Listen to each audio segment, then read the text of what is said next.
If you minia, long live Ghana, mine. Long live the baby mine. One time. So come go to Jenny Mumpire. So come for we are fire. I'm ready ever to you. Ghana, ready ever to you. When me free Ghana, me man penny I would canoe your friend on Dr. Nkrumah. Me a mini sign when my dear number your mama. I send back up a bin, I'm in Tia, a me one here on no J fan who ye, Yanara assassin ye, a what they did my Mojana Nana, we are going to her my a room in never to say a baby at once. So, can I dear baby? I'm in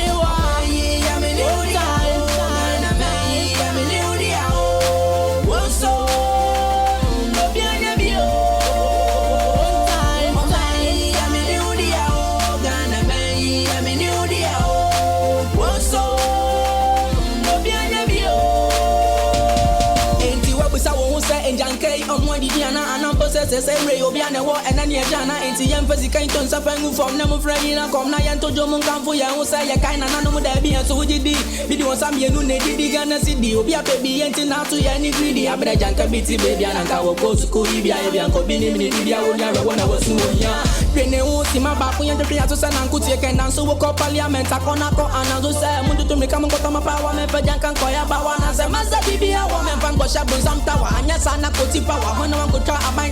When you mean sunset, and your banner, your casa, may you don't impound yes, Muntia, Nana, man, you pana, I'm in New Dia, Nana, I'm in New Dia, what's so no bien bio. I'm in New Dia, I'm in New Dia.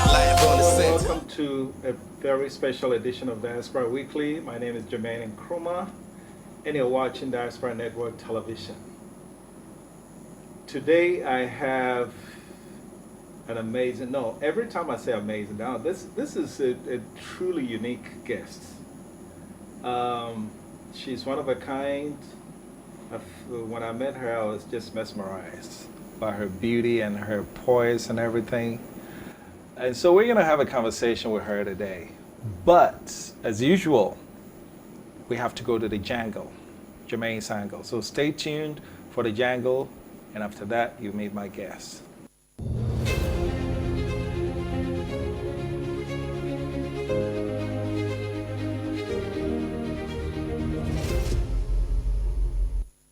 All right, so in today's jangle, I want to look at our society as a whole, particularly Ghana.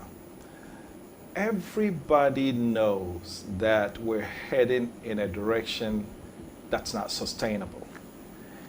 The societal decay that has come about as a result of everyone, including children, putting money as a forefront of everything they do, to the extent that people are looking for any way, no matter how bad, not how ridiculous, method to acquire wealth. You have children killing other children to use their body parts for rituals, for money. In other countries, we've seen relatives organizing the kidnapping of their relatives who have arrived from abroad, so that when the ransom is paid, they will get their cut. Where did we go wrong as a society? I mean, we used to, when we were growing up, we read books in class, not about the richest people on the planet, but about people who made a difference in the lives of others. And that's just recent, a few decades ago. What changed? Why is it that all of a sudden, money, when it comes to money, the end justifies the means? It doesn't matter how you make them, as long as you have it, you'll be worshipped. At what point do we put the brakes on and say, you know what, let's look at things differently? How are we going to reverse that? Don't get me wrong. There's nothing wrong with money. Acquiring money, because after all, you have to pay for your electricity and everything. So it's good to obtain money. But before you do that, you have to add value. So if you're swimming in money and you look in your life and you can't tell how you've added value to humankind. Facebook, Zuckerberg, he added value. He made a lot of money. Great for him. Jeff Bezos, Amazon. He added value, made a lot of money. Good for him. But in Africa, we make money without adding value. Not only are we not adding value, we're actually decaying our society in pursuit of money. At some point, we need to try and go back and see how do we correct this path. So today, if you're listening to me, I want you to start to think about this. The money in your pocket, if you work hard, wipe some sweat, make it great. But if you did not add value and you're making that money, and particularly you're decaying the society in pursuit of money, I want you to look in the mirror and see if you like the person staring back at you. For today, that's the Django.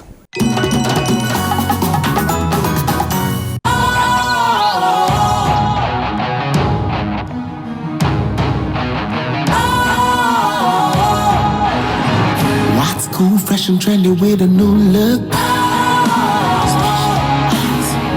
Makes you feel real good, that refreshing vibe. Satisfies you right just the way you like. Do you know? Do you know? Do you know?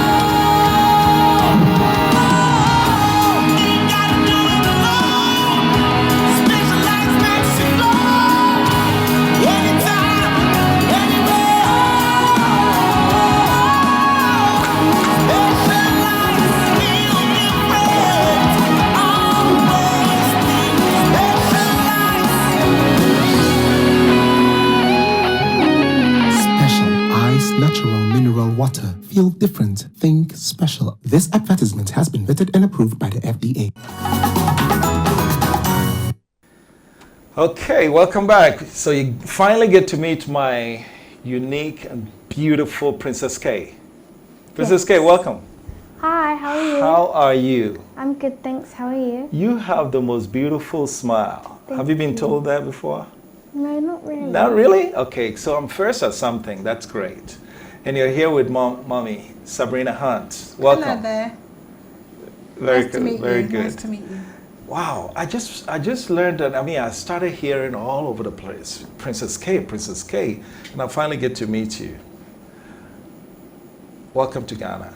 Thank you. How do you like Ghana so far? I love Ghana. I'm loving the heat. It's definitely a lot, but I'm beginning to get used to it. Okay. I love the food here. The other day I tried banku. I'm not the biggest fan of it, but it's not too bad. Okay. I've tried fufu before in the UK, but I'd definitely like to try it over here. Okay. Um, So you've been here and you haven't tried fufu yet? Not yet. Okay. Good. I haven't been recommended anywhere in particular that's really We good. have some right down the street, next street from here. It's great. Okay. So maybe we can look at that. What about jollof? Have you tried jollof? Yes, the jollof here is really nice. I love Okay. it. Yeah. Now, I'm going to ask you this question. Be very careful how you answer this, because you know there's a jollof war going on between Ghana and Nigeria, right? Ghanaian jollof is There better. you go. We knew that question was definitely going to be coming, and we definitely think hands down Very good, Ghanaian very jollof good. is the best. All right, so tell us about yourselves. And basically, this question is for the both of you. Tell us about yourself. So my name is Princess K. I'm a 12-year-old dancer, actress, singer, confidence advocate and overall creator. Good. And Mommy? So my name is Sabrina Hunt, and I am a mamager. They call it a mamager.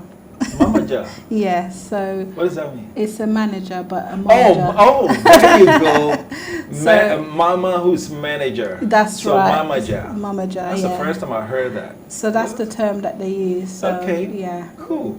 So Mamaja and Papaja? Or Yes, Papaja too. That's good. That's right, yes. Very good. And your background is? So basically I have Jamaican heritage and also Ghanaian heritage. So Okay. it's like my great-great-great-great-grandmother was a Ghanaian and she was a stone cutter. Okay. That's what I know about her. Okay. We also have links to the Maroons who are in Jamaica, Okay. who are related to Nani. who was also from Ghana. So basically, part of the reasoning for our trip here is to look into our Ghanaian heritage and ancestry, and try to trace what tribe we are from. So far, it seems to be coming up as Fanti. So we're sort of looking into that, and what the cultural sort of dances that there are around that, and the dress, and all these different types of things.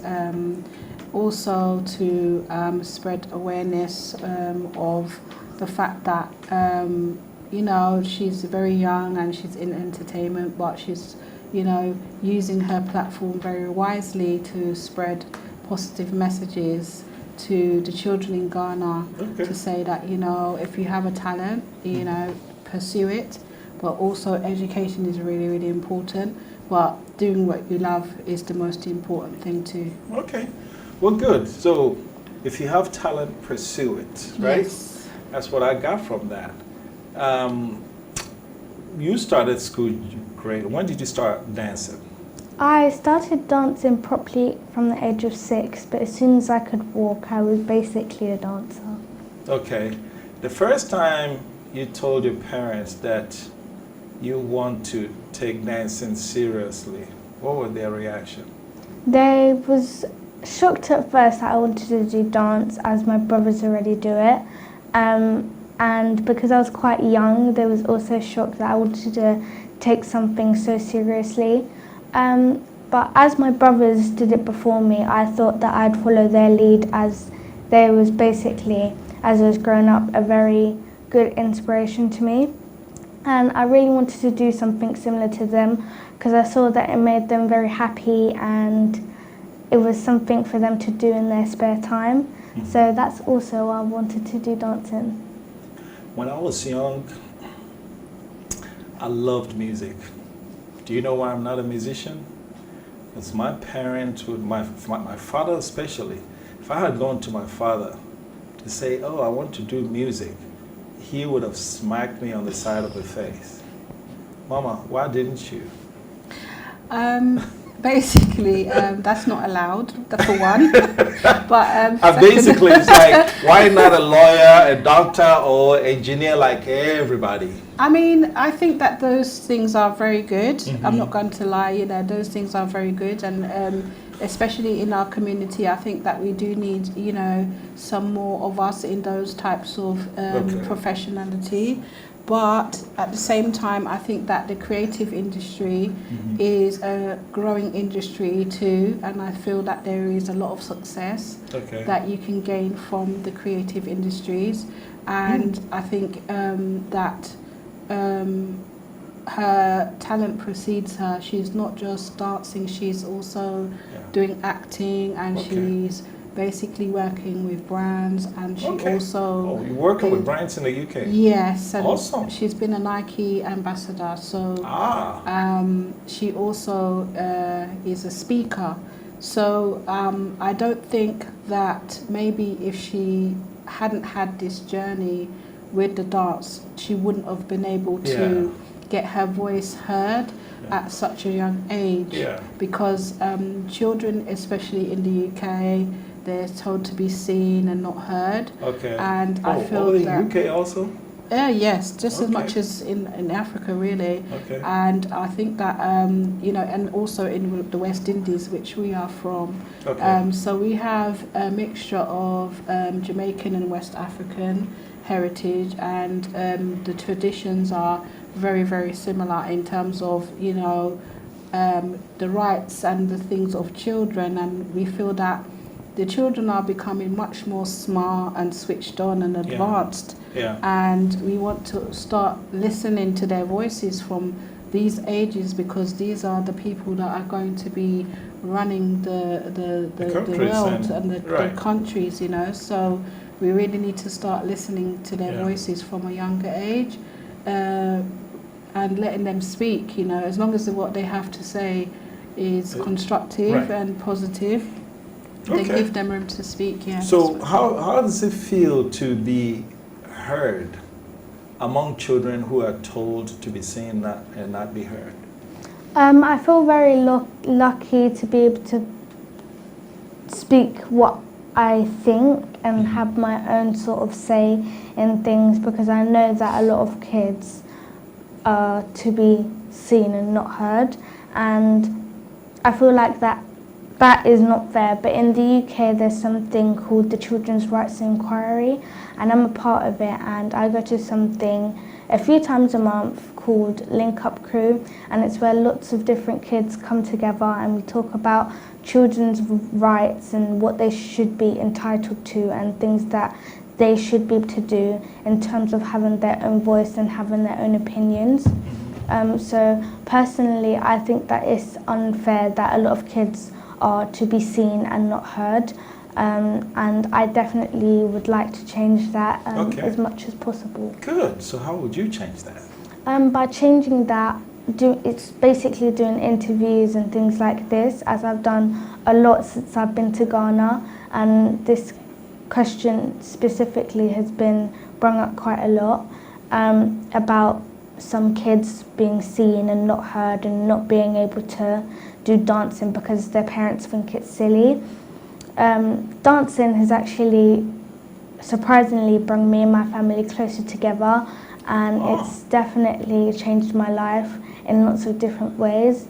I'm here with my family today, and I'm able to come to different countries with my family because of my talent and my brother's talents, because we also have a group, and I have 2 other siblings, which is my 2 brothers, and our group is named Dem 3.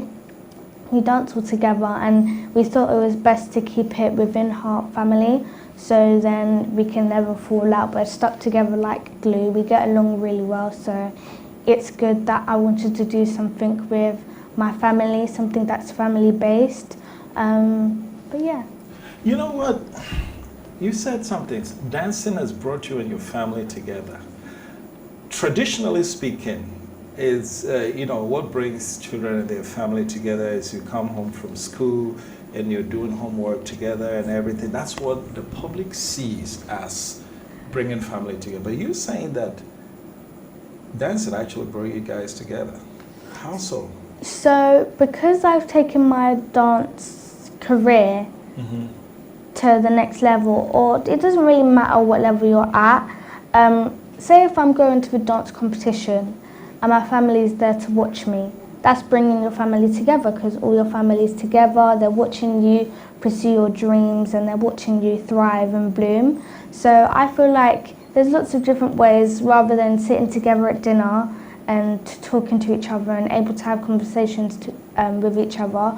And that's just one way of getting to know your family. I've learned a lot about my family since we've been abroad together, and since I've had to do different things with them, and it's just amazing that just by me dancing, that can basically change my whole life and my family's life, and it's definitely changed us for the better. I'm going to delve into an area. I don't know what the laws say in UK, but when I see the camaraderie, the closeness that you enjoy with your family, in the short period of time that I've met with you guys, I see the closeness. I don't know if you've been whipped before. No, I haven't. I might have been told off, like, in terms of maybe getting my phone taken away or anything like that, but nothing too severe. That's great. That's great. So your relation with your parents has gone to the next level. So what would you say to other parents who are insisting that their kids do the traditional doctor, lawyer, no, don't dance, don't sing? What would you say to those parents? I would say allow your child to thrive in whatever subject or anything that they do like, especially when it comes to GCSEs. A lot of parents tend to control what their child should put for their options and what they should put forward as the next thing that they would like to pursue for their dreams and things that they would like to do in the future. But if your child decides that they don't want to maybe do something or a subject specifically, then it's not really good that you should tell them what to do, because that might not be their strong point or something that they're really into as much as dance or drama or anything like that.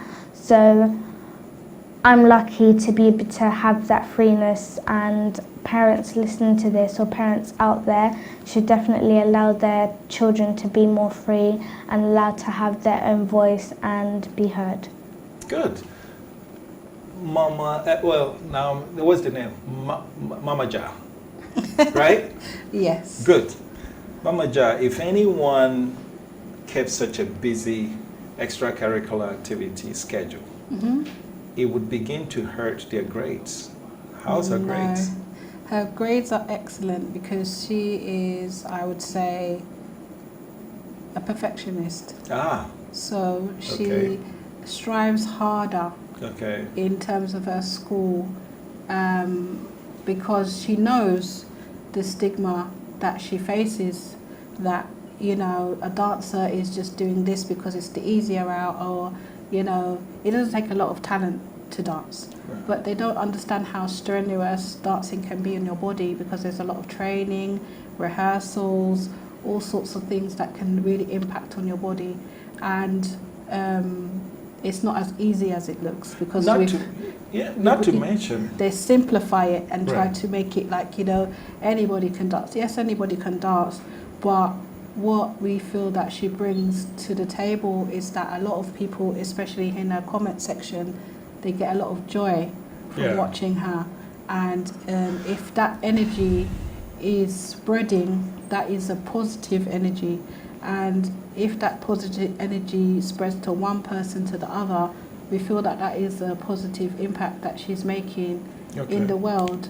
And I just think that, as she said, not everybody is built for academia, but fortunately she is.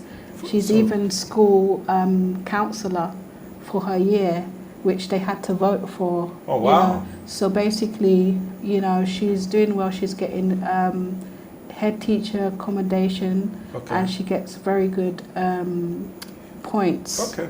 So, you know, she is pretty much a, maybe I people think would she's say multi-talented. overachiever, Right. or a multi-talented, yeah. So we're going to go on a quick break, but before we do that, I want to, when in trying to determine academia, I mean, you learn stuff in the classroom, Yes. and during the examination, the book is not there, but you have to remember it, right? I think there's a parallel between training a a dance routine in the training section, and when the cameras are turned on, you have to remember, how do you guys do that? How do you, if you're dancing a routine with another person or group and you're taking the exact same steps, how do you remember? I'm sorry. How do you remember? You have to run it over in your head. You have to sort of, it's all about muscle memory. So try and, Muscle memory. yeah, so when you're going through the things, go through it properly and make sure you go through it thoroughly. And if you have any questions in the class, then make sure to ask. But it's definitely all about muscle memory. So when you're doing it, don't tut the move, which means Don't do what? tut. Okay. So that means don't half do the move. So if I put my arm out like this, don't just do it like that. Maybe lock it or something like that to make something more different about the move. So what That's if how you, the person you're doing the routine with, what if you locked, but the other person went all the way? That'll mess the whole routine up, wouldn't it? In a way, yes and no, because a lot of people, it's a whole group, right? So sometimes some people pick apart certain people in the group, or sometimes people just watch the whole group as a whole. I would say it's better to watch the whole group as a whole to see how the group is or how the two people are. But if someone overdoes something or anything, I don't think it will be too bad, but it won't really mess me up because I'm meant to be focusing on myself, yeah, right? okay. So has there been a situation where maybe you're doing a routine with another person and you're in lockstep doing the same thing and then he misses or you miss? Has that ever happened? And when that happens, how do you catch up? Definitely. It's happened with me maybe doing the wrong move or missing the move and going into one move too early. And it's also happened if I'm dancing with, for instance, my brothers. So if we're in a class, we mainly dance all together as a collective. So if one of my brothers might mess up or if I mess up, then we kind of all mess up. But I'd rather all of us mess up than one person mess up, because then we can be like, oh, okay, we got this wrong. Maybe next time if we do it, or when we're doing a class, make sure that we practice a step that we may find more tricky more, or maybe ask more questions about it and get to know where we place our feet or anything like that. Wow. Okay, this is Diaspora Weekly. We're just getting warmed up. And my guest, my unique guest, Princess K and her Mama Ja. As the national regulator of the communications industry in Ghana, the National Communications Authority seeks to ensure an environment that is safe and fair for consumers and service providers. NCA grants licenses and authorizations for operation of communication systems and services, develops guidelines to streamline communication activities, establish and monitor quality of service indicators for operators and service providers. NCA is in 8 regions: Accra, Tamale, Takoradi, Kumasi, Ho, Koforidua, Sunyani, and Bolgatanga. Do you have unresolved complaints with your service providers? Contact us on 0800110662, 0307011419 between the hours of 8 o'clock a.m. and 5 o'clock p.m. from Monday to Friday, or visit our website at www.nca.org.gh and follow the procedure for filing a complaint or submitting enquiry. National Communications Authority. Communications for development. Hello and welcome back to a special edition of Diaspora Weekly. I'm joined by Princess K and her mom, who has taught me a new term called Mama Ja. My name is Jermaine Nkrumah and you're watching Diaspora Weekly. We're going to get into the dance type. We kind of got into it, but now the type of dance, how would you characterize the type of dance that you do? So there's lots of ways that people say Afro beats. There's Afro dance, there's Afro pop, there's lots of different ways of Afro, but I don't only do Afro beats. I do Afro beats, hip hop, contemporary, Horton technique, jazz. Who technique? Horton. Horton, that's a new one on me. So Horton, it's kind of a mix of capoeira. That's also new. Okay, let me explain capoeira. So capoeira is kind of like, almost like, not fighting, but it's a lot of movement with the arms and a lot of movement of like on the floor and things like that, mixed with like contemporary and a bit of traditional Afro beats. So now Horton technique, it's a mixture of traditional Afro beats, contemporary, and capoeira. Wow. Where does hip hop fall in? Hip hop, it's kind of in a mix of Horton, but I did hip hop and crump first. So I started off as a hip hop and crumper, and I did a bit of whacking.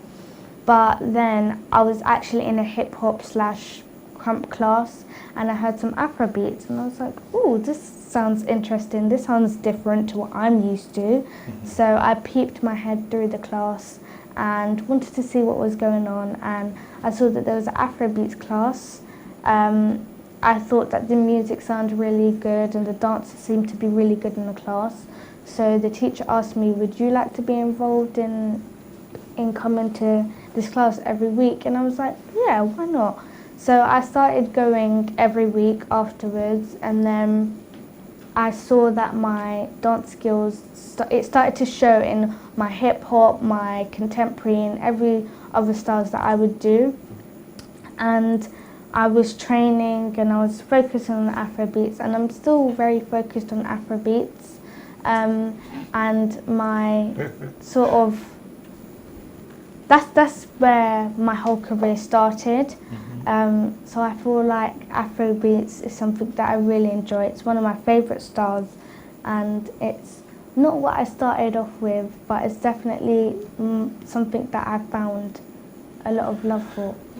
All these names, they're like a whole course for me. I have to understand what crop is, I have to understand what... do you see a separation between your generation and our generation? The way we dance versus the way you dance. When you see us dance, do you laugh silently? No, not really, because I feel like majority of the moves that we learn now is from you guys. So really? Yeah. How? We when we're dancing high life, it's simple step 1, 2, 3, 4. What is there to learn about that? 1, 2, 3, 4 could turn into a lot of dance moves. So Really? I feel like you guys sort of set the foundation, and we sort of made it trend and made it bigger than what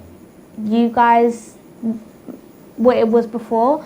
But you guys was definitely the foundation, and we sort of snatched the idea and like evolved it, and maybe not made it better, but sort of added our own twist to it. But that's what happens to things. You might build something and then you might decide, oh, this would look nice on it. If your mom wasn't sitting here, how would you describe her dancing? Her dancing's actually really good. Was that? No, it is. She's actually really good. She's actually really good. Yeah. Oh, you're saying that because she's sitting here. No. What about your dad? My dad's good. Oh, really? He does a lot of tutting and waving and popping and locking. Your dad does all that stuff? Yeah, all of it. And is it funny when he does that? Yeah, a little bit. Have you done a routine with any of them before, the two of them? On Father's Day, I tried to attempt something with my dad, but it didn't really work. Oh, didn't it really work? No. Why didn't it work? Because I don't think he really does a lot of Afrobeats, but my mum's definitely the Afrobeats dancer. Afrobeat. Yeah. So your mom is a better dancer than... Okay, now I'm going to put you in a spot, okay? You still have to go home to the two of them. Your mom, your dad, who's the better dancer? My mum. Ah! Dad, did you hear that? Your mom... Yeah, she's a better dancer, I think. She's a better dancer than mommy, than daddy. Yeah. Okay. Well, that's good. So, can you teach me how to dance like you? I can't teach you how to dance like me, but I could teach you a few moves. A few moves. Yes. Guys, she wants to teach me a few moves. Are we gonna? Because I can also teach you a few moves. Have you done breakdancing before? No, but if you would like to teach me, you can try. Oh, really? Yeah, definitely. Do we have an ambulance outside? Oh, okay. All right. There, I've been advised by my producers not to do any dance for my own good. So, you've been in Ghana. Have you done any dance since you've been in Ghana? Yeah, I did a dance with one person that's pretty well known in Ghana, Dance God Lloyd. And he's quite known in terms of Afrobeats, and he does it quite a lot. So it was really fun to be able to collaborate with him, as it has been pending for a little while now, because I was meant to come to Ghana a few months ago, but due to COVID I wasn't unfortunately able to come. But I also have worked with someone called Incredible Ziggy, which collaboration will be coming out very soon, hopefully. Hopefully before I go, I can cram in lots of different people to collaborate with. Started with me. Yeah. Okay. Yeah, definitely. I'm not listening to them. When we finish with the interview, we're gonna clear this place and I'm gonna show you some moves. Okay. Okay. I hope you're not embarrassed because I can move. You ready? Yeah. Okay. Good. Mommy, you guys chose I think you guys been in Rwanda Yes. and then Ghana. Yes. Okay, are these the only two countries that you've been so far, or are there other countries in Africa on the schedule? I mean, we have been to Madagascar also. Okay. But that was through Spain. Okay. But officially, Mm-hmm. Rwanda and Ghana are the two countries that we've visited. What went into choosing those two countries? Well, for Rwanda, she was actually chosen, over hundreds of dancers to appear with an artist that called Runtown. Okay. And he's a Nigerian singer, artist.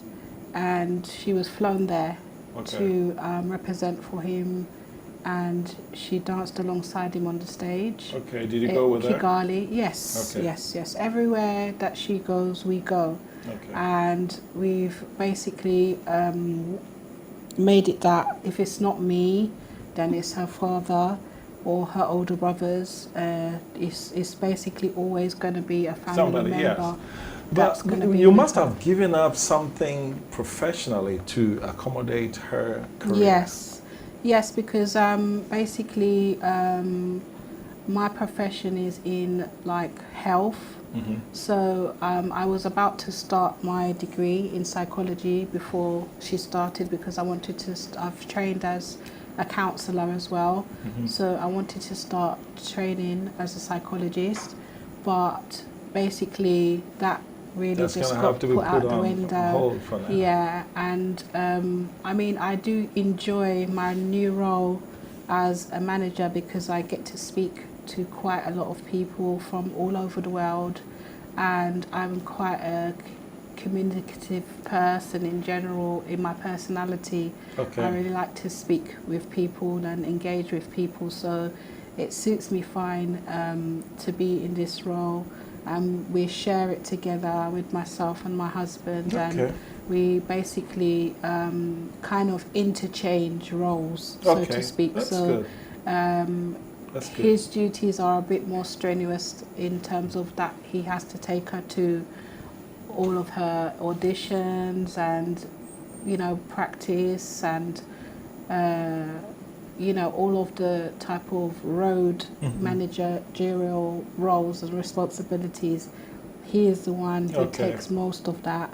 And then I'm sort of the admin and all of those sort of things. So, but it's so also... the Nike check came to you? No, no, not to me. It came in her name, but you had to do all the... Negotiations, yeah. Oh, good. But good. Basically, it's still a role that we both enjoy, and it's interchangeable, as I said, that we both have to agree together that is what we would like to do. That's a lot. It is, yeah. Princess, what does that mean to you that your mom had to basically put her career and your father to put their career on hold to make sure that you blossom?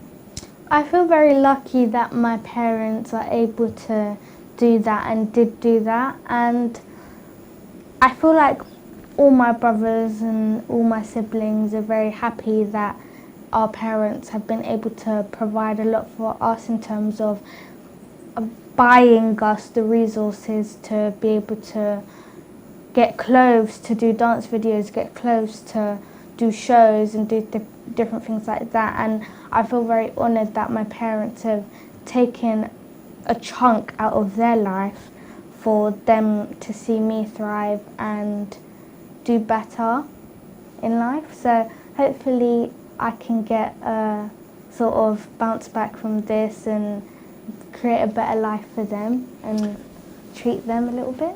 Oh, good. Treat them. That's good. You know Britney Spears? Yeah. You know what happened to her lately? She and her parents went to court. Yeah, I know that you followed it, right? I know very far down the line, but I'm sure when Britney Spears was your age, That's the last thing she thought of, that a time will come where she's in court with her parents and everything. What do you think of that? I think that it's very unfair that she was kind of controlled and she wasn't allowed to do anything without her parents' permission. She wasn't able to buy things without her parents' consent. She wasn't able to treat herself without her parents' consent.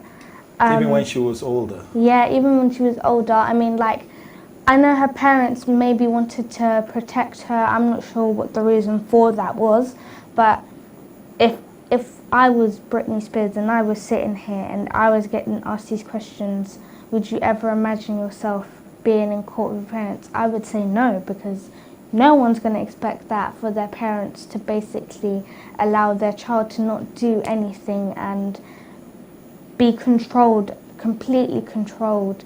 But I feel like kids that are able to have their own mind and be free, they're definitely lucky, because there's people like Britney Spears that maybe not all of us know about. There might be a lot of different people that go through the same thing.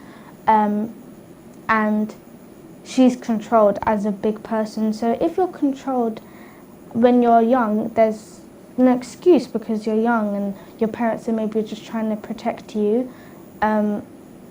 And I don't know what their reason was for it, but I feel like I'm definitely lucky to have my free mind and able to not be controlled like how she was. Okay, so right now at 12, you have a lot of room to grow into the dancing, but there will come a point where the things that you're able to do with your body now, your body will start complaining bitterly and you won't be able to do that. What plans do you have for that time when it comes? My plan for when that time comes, I would definitely like to get into real estate, because me and my family are very good in terms of being able to persuade people, and we're very good at decorating and we take care of things. So I would definitely love to get into real estate, especially because I would like to get my own charity and create my own space for kids to come in Ghana and all over Africa to come and share their talent, because there's a lot of kids that are better than me and that are really good at dancing, but there's no resources for them to show their talent. So I would like to create that space for kids to come, and there will be scouts and schools and scholarship opportunities for kids to showcase their talent and to be able to get a career like me and better than mine. You know, when I was your age, if I were half as good as you are in anything, there is no way I'll sit on TV and admit that, oh, there are some kids who are better dancers than me. That's very modest for your age. Thank you. Where did you get that from? My parents, because they know what's right, and if they know what's right, then they're gonna say what's right, even if there's someone better than them. They're gonna admit that. They're gonna say, oh, that person's better than me, and they're not gonna take it as an offense, because that just means that they might just automatically have that dance groove. They may automatically have that in their bloodline, and maybe you do as well, but maybe they just train a bit more. And I don't see it as a bad thing that someone's better than me. I don't know them personally, so I can't really take it personal, right? So I don't really mind if someone's better than me, as long as they're not sort of trying to make it a competition. I don't want to be in competition with anybody. I wouldn't like to be in competition with anybody. I would like to just have my own lane and stay in my own lane, rather than being around in other people's lanes and just getting in the way of everybody else. I just want to be at ease and at peace instead of having battles with everybody. Mama Ja, Yes. before the quick break, I'm here. I'm looking at you, listening to your daughter speak, Yeah. and she's only 12. I know. What do you feed her? How did she get like this? I would say she's born like this, but I also would say the same thing what she says, because she is a sibling of 6 children, and she's the only girl, and she's around a lot of males, and she's picking up a lot from the boys. And the boys came before her, and it's made her pretty much advanced. So, and you know, we feel that females are advanced as it is, and I feel that she's just a sponge, and she's been picking up a lot of different informations from her different siblings, and she takes what she needs and she leaves what she doesn't want, and yeah, she's very focused in what she's trying to do. And I think that the people that think that, you know, what she's doing is harmful, she has managed so many times to change people's minds, because as you can see, she's definitely articulate and intelligent. Speaking like a 30-year-old as far as I'm concerned. Well, yeah. But you know what? We'll go on a quick break. When we come back, there's another feature of her that you guys told me about.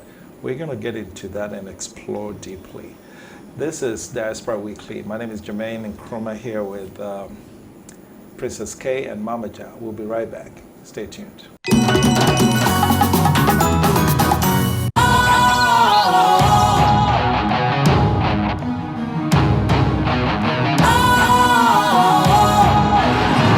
What's cool, fresh and trendy with a new look? Makes you feel real good, that refreshing vibe. Satisfies you right just the way you like. Do you know? Do you know? Do you know? You gotta do it alone. Specialized makes you glow. Anytime, anywhere. Specialized feel different. Always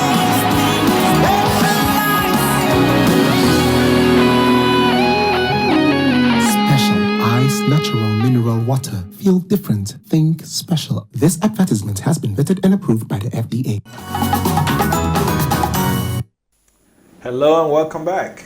This is Diaspora Weekly. My name is Jermaine. I'm joined by Princess K and Mother Sabrina, aka Mama Ja.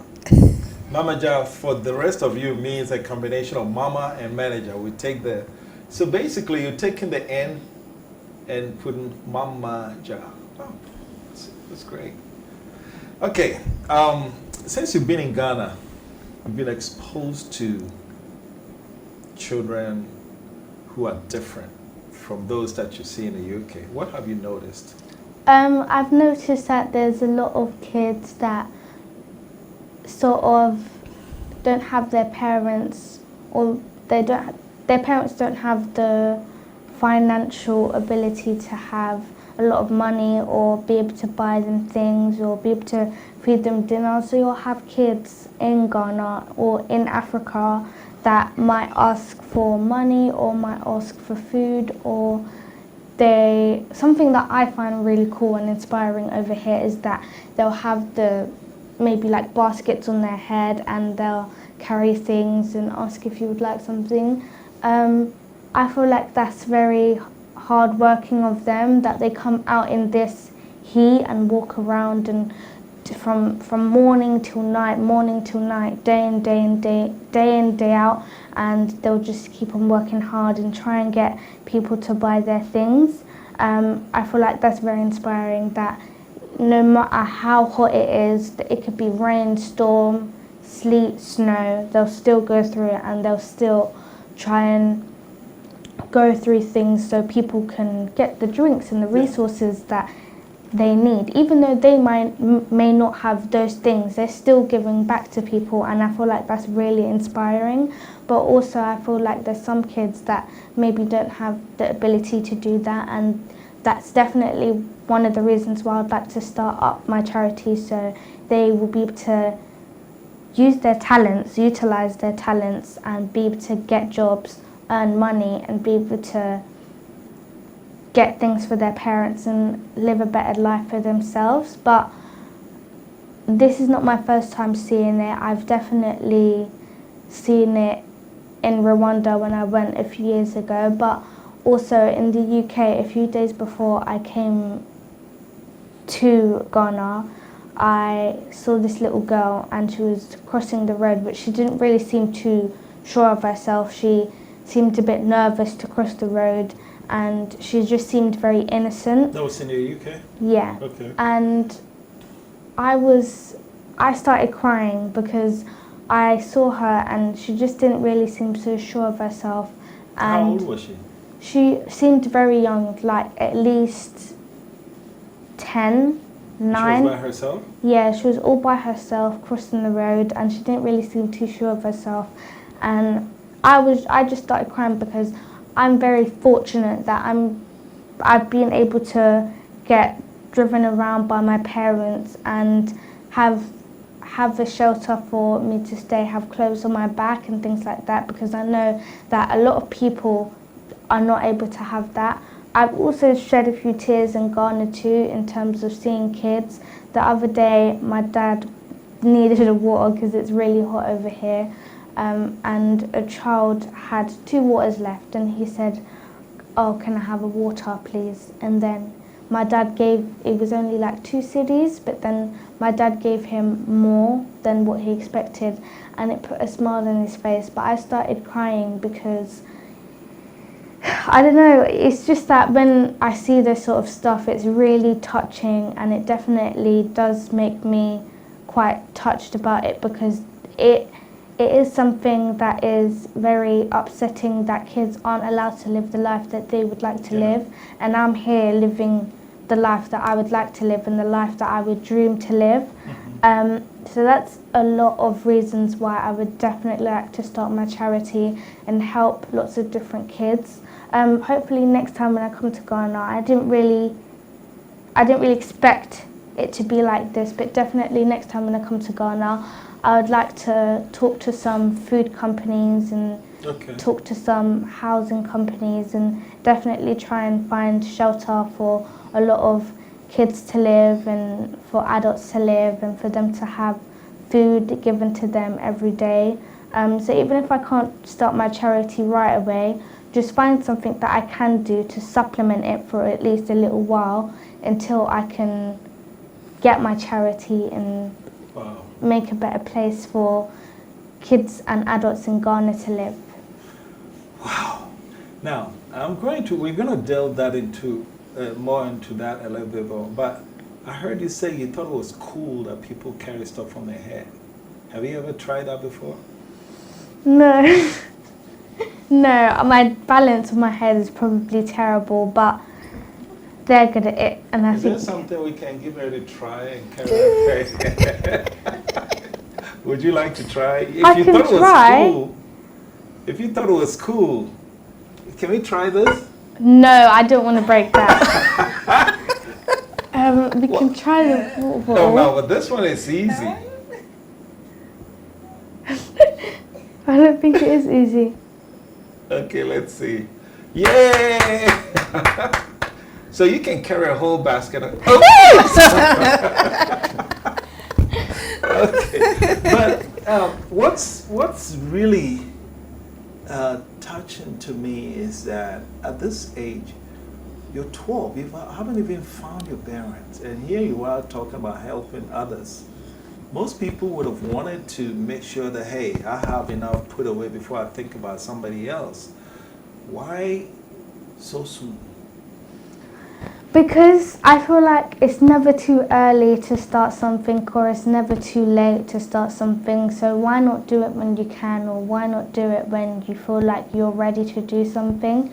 I feel like this has definitely been my dream for a little while now, and I definitely, as I've been to Ghana and hopefully I can go to Nigeria and different places like that, to see what the sort of demand of how people are living over in those countries, and I would definitely like to give back to them, especially because I take a lot of my dance moves from those countries and I learn a lot of my dance moves and anything from them, and I feel like it would only be right to give back to them and also show where I've gotten my dance moves from. So why not? Okay. All right. So, Mama Ja, your daughter is really inspirational. Thank you. I'm going to ask you, I'm kind of moving the conversation a bit out. You've heard of the term, don't give a fish, but give someone a fishing rod to be able to fish for themselves, right? When it comes to that, I'm sure you'll be able to advise her in terms of as a manager.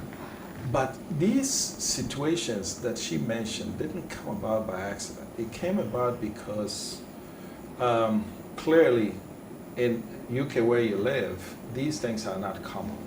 No. I mean, certain decisions are made at the level, the governmental level, to make sure that basically, what do you have to say to how children are managed in Ghana from a policy standpoint, from laws, and not just Ghana, but I'm sure you see the images in Africa and even in the Caribbean. Yeah. Should we do more? Or, I mean, what are we doing that, what should we be doing that we're not doing to take care of children? I mean, I think that poverty comes in so many forms. And I would say that this is the worst type of form because it's very visible. And as she said, it's something that can impact on you just by you going about your normal everyday business. So it then becomes, you know, fact, and it becomes like part of your psyche because you've seen it, you've witnessed it. But I feel that there is poverty in every place, in every country. But as you said, there are caretakers that make sure that their streets are, you know, kept and different things like that. So, you know, in the UK, they wouldn't allow, you know, for children to be, you know, doing that kind of thing because they wouldn't want that to basically affect the view of their country. And I think that it's not down to the people, it's down to the government. And at the end of the day, I'm not sure why it's so bad or how it's gotten so bad, but I feel that there are some initiatives that can be put into place, like what Princess is saying, and it can be fixed. So it's not something that is unfixable. I can't criticize anybody or point my fingers at anybody in particular, but I would say that definitely if we get a lot of like-minded people together and start looking at the problem, and I'm more of like a solutions person, so I don't really like to focus on the problem, I like to look at the solution, and I think there is loads of solutions. Okay. So I think that the focus should be the solutions. And what we can do as a country and a community to fix these problems. So if you had to choose between real estate and the type of organization that would change people's lives, solve the problems like poverty in children and everything, which one would you choose, or would you like to do both of them? I would definitely like to do both, because in hand the real estate would be good, because if the property that the person is buying is to do something good with people that are maybe going through poverty or don't have places to live, then it can also help, because you don't know why people are buying the property, why people are doing things. Maybe it's just to live, maybe they've just won the lottery, or maybe they've won some money, and they would like to get a better place to live, and they would like something of their own. That's why I'd also like to do real estate. But I would definitely pick the charity and being able to give back to kids over the real estate, because real estate is really good, yes, but I feel like rather than just gaining for myself, and obviously because real estate is a big market of where you can get money, I would like to do the charity instead, because it's not about me, it's about other people. I have good parents that take care of me, and a lot of kids don't have that, and I would like to give them a better life and a better place to live and a better being, and being able to know themselves, because a lot of kids are lost in themselves, and I think it's very sad that they are. So I would like to start a charity so maybe they can find themselves and get on their feet, so they know what it's like to be treated like a real person. Because when people that don't really care about coming to these countries and really seeing what happens here, they'll just be like, oh, that kid's on the street begging, like what are they doing, and things like that. A lot of kids are, especially in Africa and things like that, are looked down on, especially because in the UK there are adverts that are shown where they make things seem really, really bad in Africa, and it gets on my last nerve. Things aren't really that bad. There is things that you will come across that you'll be like, oh, that's different to the UK. Like there's goats here, there's dogs that you will see on the street. That's not normal in the UK, but I don't find anything wrong with it. I don't see anything wrong with it. People find that disgusting or weird, but I would say that it's something different, and I've definitely adjusted to it.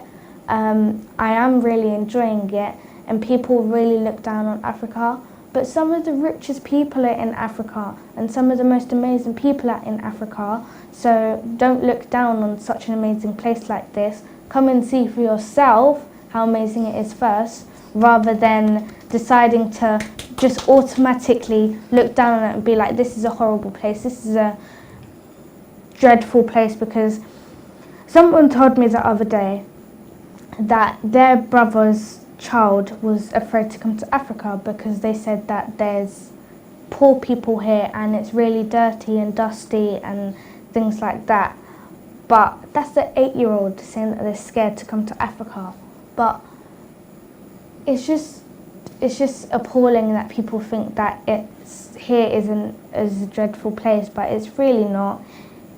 I've really enjoyed staying here. People are so kind, caring, and I love it here. Good. So we're gonna end on this. I'm sitting here debating if I should go there. I've always believed that in any society, there's the good, there's the bad, and then there's the ugly. In UK, I'm sure you find all three there. In Ghana, you will find all three there. So in ending, what have you seen in Ghana that fits these three? Start with the ugly.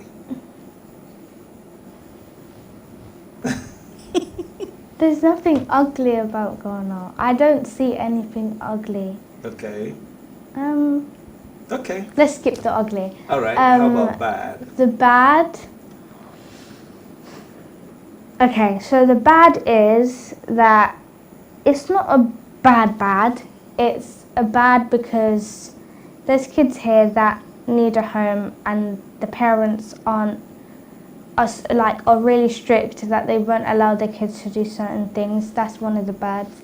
And the good is that the people here are very kind, and they actually try. They actually are trying, rather than the people in the UK. They just rely on the Queen, they rely on the government and everything like that to take care of them. And if those things were not what would maybe like Africa, everyone would be upset. Everyone would literally be in their house upset and depressed. But in Africa, people keep it moving. They try and hustle. They try their best to make their own money. They try their best to create their own businesses. They try their best to create their own resources. They do everything by themselves.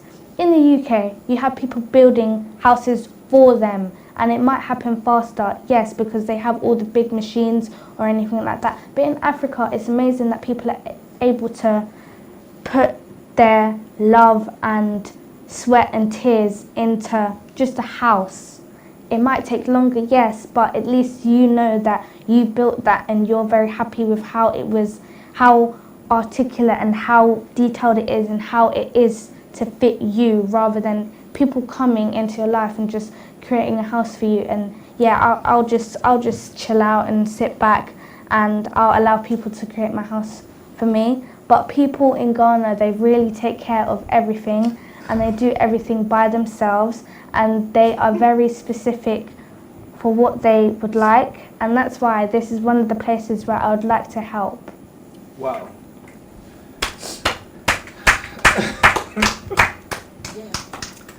Well, ladies and gentlemen, she's only 12. And I think that's where we're going to end this now. This has been a very moving edition of Diaspora Weekly. My name is Jermaine Nkrumah, and we have been mesmerized by Princess K and her mother. Oh, but you put your mom to tears. Good tears. Thanks for watching. This has been great. Stay tuned for other programming.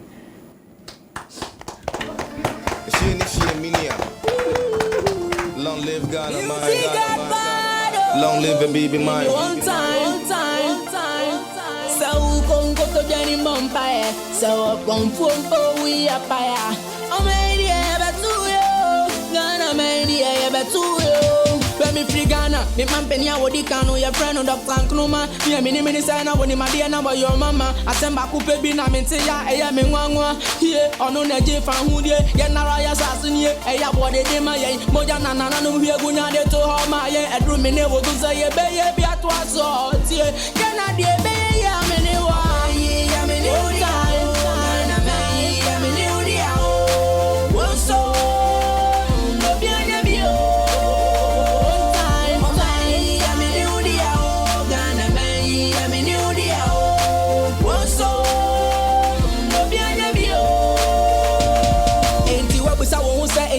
On one Diana and I'm possessed a ray of Biana and Ania Jana and the young physical tons of from Namufrena, come Nayan to Jomon Campo, who say a kind of animal that be so did video some year no need Gana City, Obia baby and now to any greedy. I'm a janka bitty baby and I will go to Korea, Bianco, Bini, Media, when I was so young. When they won't see my back when the Piatos and Kutia can dance, so woke up Parliament, Takonako, and I was saying, I wanted to make a power, and Jankan Koya Bawana, as a master baby, a woman from Goshabun, some tower, and yes, I'm not putting power. When I could try a bank, I really mean, and your banner, your Casakwa, me, yeah, don't impound yes, Muntia, Nana man, you pana area, I'm in India, Nana may, I'm in India, well, so, no, behind the view.